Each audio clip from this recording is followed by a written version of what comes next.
We're in an environment where this may be the greatest social and economical shift I've seen in my adult life. And consumer behavior is certainly changing along with that. Let's talk about the stimulus money.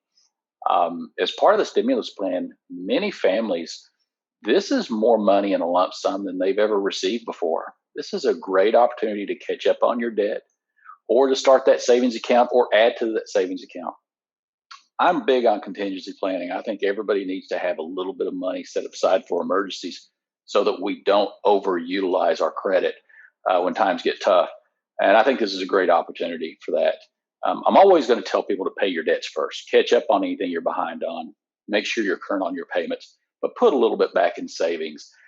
You can do both.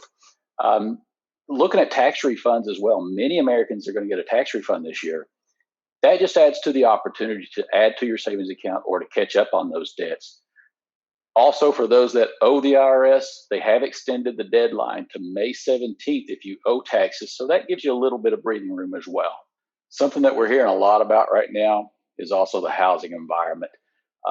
Rising rates are prompting a rush to the marketplace for people to refinance their homes, to get that home equity line of credit, but also to buy a home.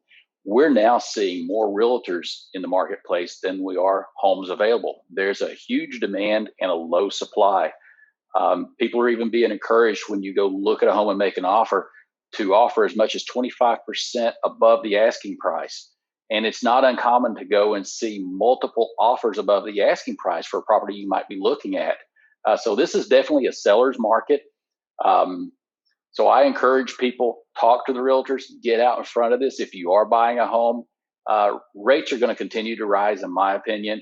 They are rising slowly, though. So rates are still favorable. There's still time. There's still room to do those things you want to do. So refinancing is still an option. And looking at those homes right now is a little competitive. So start early if you're considering buying a home.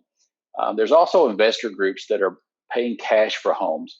And we're seeing them buy multiple homes in subdivisions or in locations. So you might want to keep a check on that as well. They're buying these homes to flip them or to rent them. And that could drive up or down future property valuations, depending on the area that you might be looking at. The eviction moratorium has also been extended temporarily through June. I think the only exception to that is if your lease is expiring, a landlord does not have to renew your lease. So I encourage people that are renting, keep that line of communication with your landlord open. Pay them as often as you can, as much as you can, to keep that relationship in good standing. Because right now, for the people that are being evicted or their leases not being renewed, they're having a really difficult time finding another property, another place to live.